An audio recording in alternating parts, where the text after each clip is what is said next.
Today, we're diving into Naguib Mahfouz's novel, The Search. And let me tell you, this is way more than just a story. It's a real psychological thriller about a man named Saber who's completely trapped between a criminal past he despises and a future he's desperately trying to build on, well, a foundation of lies. Our story kicks off at a funeral. Saber is burying his mother, Basima Omran, a woman who was, to put it lightly, a notorious madam. He's feeling this profound sense of loss, but he's surrounded by her world, drug dealers, pimps, you name it. He is utterly and completely alone, inheriting nothing but her tainted reputation. And this really gets to the heart of Saber's problem. His mother is gone, his money is running out fast, and he has absolutely no one to turn to. He's just adrift. He hates the criminal world he came from, but he has no idea how to escape it. He's staring down two very, very different paths. The first is to just give in and follow the men he saw at the funeral, become a hustler, a criminal.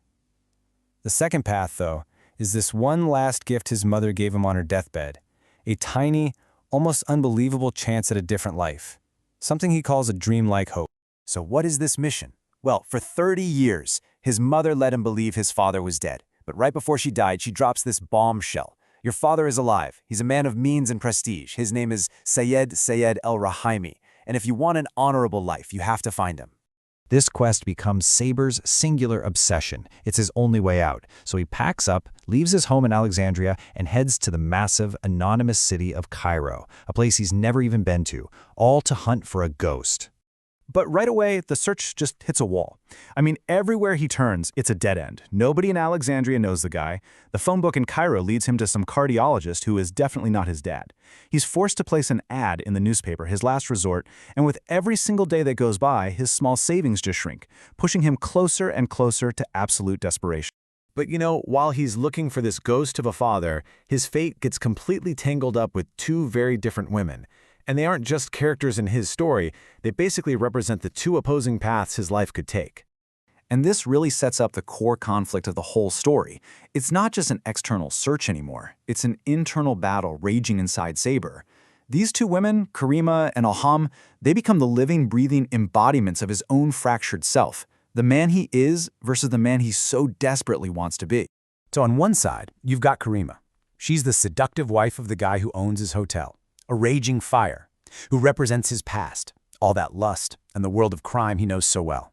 And on the other side, there's Elham, a virtuous journalist he meets. She's like a gentle spring breeze, representing the future, love, respect, and that honorable life he's craving. With Karima, the attraction is just instantaneous. It's raw, it's this animal lust that pulls him right back into the darkness he's trying to run from. She's a direct, undeniable link to his mother's world of brothels and illicit desire. But with Elham, it's a whole other world. His feelings are deep, they're genuine, something he's never experienced before. To him, she is everything he wants: stability, honor, a reason to become a better man. She is literally his dreamlike hope made real. So what does this do? It forces him into this tortured double life. By day, he's courting Elham, building a relationship on a mountain of lies about who he is and where he comes from. But by night, he's locked in this secret, passionate affair with Karima, feeding the exact side of himself he hates. You can probably guess, this whole balancing act, it's not going to last. As the hope of finding his father starts to fade away, the darkness of Saber's past just begins to completely swallow his vision for the future. So does the newspaper ad work? Well, he gets some responses, yeah. But not a single one is from the real Saber Sayed el-Reheimy. The search is officially a dead end. That last little flicker of hope, gone. Okay, so the father is a bust. Now all of Saber's focus shifts to Karima.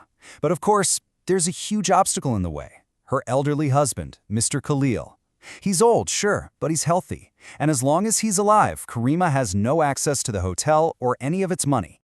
You can just feel the walls closing in on him, right?